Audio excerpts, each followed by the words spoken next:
His name is John Mason, British national, incarcerated on Alcatraz in 1962. Escaped in 63. There's no identity in the United States or Great Britain. He does not exist.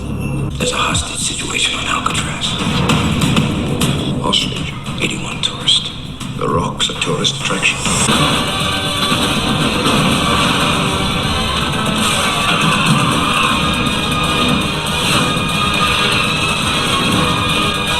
This summer, get ready to rock.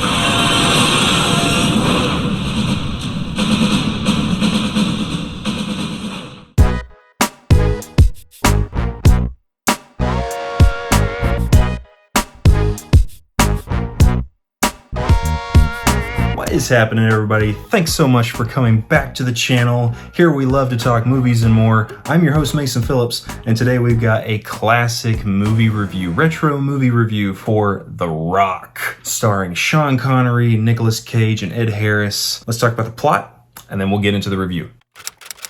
FBI chemical warfare expert Stanley Goodspeed is sent on an urgent mission with a former British spy, John Patrick Mason, to stop General Francis X. Hummel from launching chemical weapons on Alcatraz Island into San Francisco. General Hummel demands $100 million in war reparations to be paid to the families of slain servicemen who died on covert operations. After their SEAL team is wiped out, Stanley and John deal with the soldiers on their own.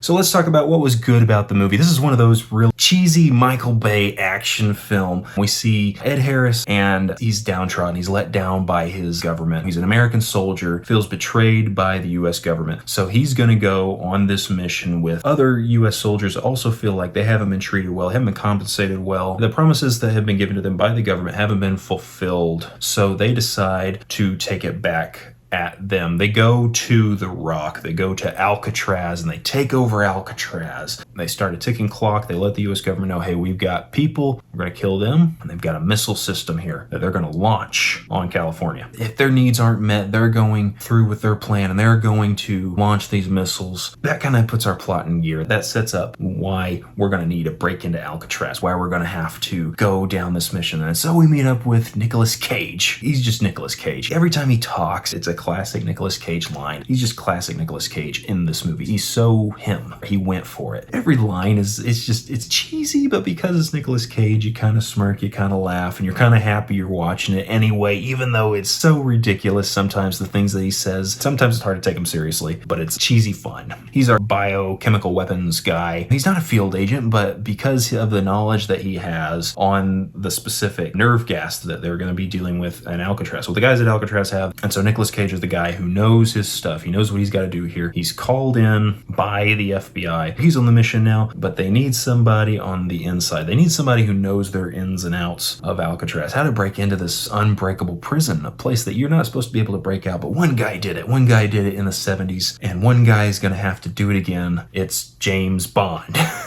Unofficially James Bond. Sean Connery, John Patrick Mason, who's been imprisoned by the FBI decades. He's been in prison. He broke out in the 70s from Alcatraz. They got him back into custody, and now he's been sitting in prison, but he's been plotting his escape. And so he uses his opportunity because they need somebody on the inside. They need somebody who's done this before, somebody who's escaped from Alcatraz, because they need to know how are they going to sneak themselves in. And he's their way in. They use him, but he's using them. He does his little escape attempt for a second because he finds out he's got a daughter that he had no relationship with, but he's wanting to make a relationship with, at least for what little time he can, to show her that he's not such a bad guy. He was probably MI6. He probably was James Bond in one other life. This is kind of the unofficial final Sean Connery James Bond movie. So he goes on, he escapes here. He meets up with his daughter. He tries to reconcile a little bit, and then Nicolas Cage is chasing after him the whole time. He's like, oh gosh, this guy, he's just destroying everything left and right. And he's throwing out these little Bond one-liners. It's clear he was playing this as James Bond one last time, and he was having so much fun with it. I love seeing that. Him and Nicolas Cage are really what makes this movie. It's an odd pairing, a very odd pairing, but they're what make this movie happen.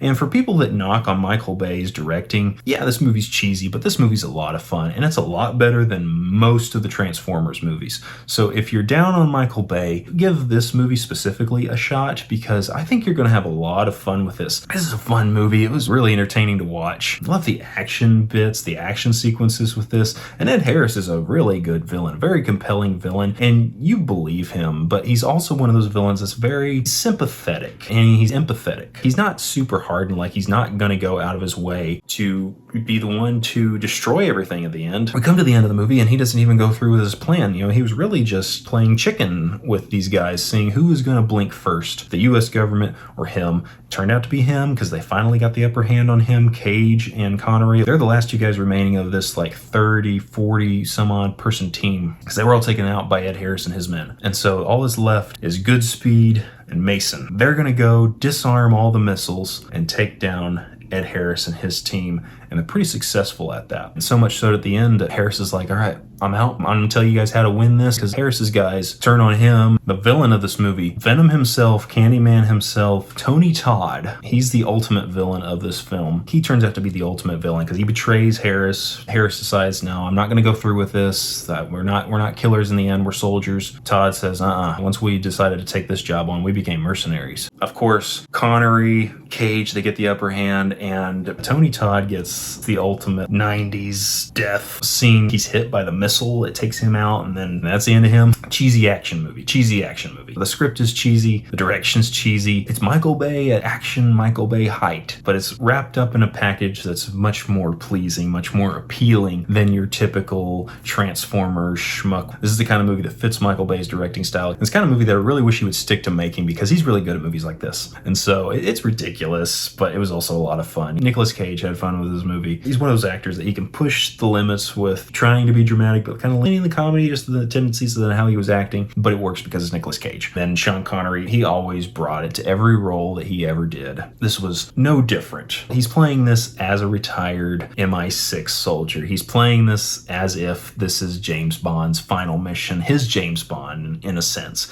It's not an official James Bond movie, but I kind of see it as his unofficial end to the character. That was really cool to see. That's all the good stuff I have on the movie, so let's talk about the mixed. I'm kind of lumping a lot of this in together with the good because I really enjoyed my time with this movie, but the dialogue is very cheesy. The acting can be a little cheesy at times. There's a lot of overacting from Nicolas Cage. You know, it's not the best written movie, but it's a lot of fun. It's your typical 90s cheese action film. It's not a lot of depth to this movie. You're not going to be looking for that, but you're going to have a lot of fun with this movie, and I think you should give it a chance. Again, if you've been knocking on Michael Bay, check it out. Get past that essence of it. Get past that side of things. If you don't like him as a director, give this movie a shot. If you're into these kind of action films, you're not going to be disappointed. Go check it out. So let's talk about the bad of the movie. It depends on what you like out of this movie. I'm not going to say there was a specific part that I found that was bad with the movie because I kind of knew what I was getting myself into. If you don't know what you're getting yourself into, you're hoping for one thing, you get something else. Yeah, you can see the acting is bad, the writing is bad, the direction is bad. However, you got to know what kind of movie you're going into. This is a cheesy action film from the 90s directed by Michael Bay, starring not only Sean Connery, but Nicolas Cage. And Sean Connery has always been kind of cheesy. His Bond was very cheesy. So this is kind of the perfect movie for him in a sense too. And although they seem as an odd pairing, Cage and Connery, they are also kind of a perfect pairing as to what they're doing in these roles, what they're bringing to these roles. And at the end of the day, you can see certain things as bad on your perspective and the way you see this. It's not a perfect movie. However, I think you're going to have a lot of fun with this if you know what kind of movie you're getting yourself into. And if you know you like these types of movies, you're going to have fun with this. You're going to have some critiques. I have critiques about the movie, but overall, I enjoyed it. Overall, I enjoyed this movie. I had fun with it. It was great seeing Connery in this role, Cage in this role. I always love seeing Ed Harris pop up in these movies. And there's a lot of other actors that appear as extras in the back, little small roles. You have all these other actors that you've seen and stuff before. But overall, I really liked this. This was a very entertaining film. It's a very simple premise, very basic type of movie. Cheesy action 90s movie starring Nicolas Cage, Sean Connery, and directed by Michael Bay. So if you know all that going in, you kind of know what movie you're going to be getting out of that. But I think it was worth it. It's a movie that I had been meaning to get to for the longest time. I finally got a chance to watch it, and I really liked it. It's a movie that I'd be willing to pop on and check out again. I love these kind of movies. They don't make enough of them anymore, and I've always looked forward to either checking out old ones or seeing new ones, like The Beekeeper. I got a poster for The Beekeeper over here behind me, and that is another callback to these kind of classic action films that I just get a kick out of. So if I'm going to give this movie a ranking, it's a 3.5 out of 5 or a B- on the letter scale. Had a lot of fun with this movie, guys. If you have seen The Rock, let me know what you think about the movie down in the comments below. I hope you enjoyed this video. Give it a like, hit the subscribe button and the bell icon so you don't miss a single video. When you do all that stuff, guys, it always helps out the channel, and I really appreciate it. I hope you all have an awesome and a fantastic day, and I'll see you in the next video.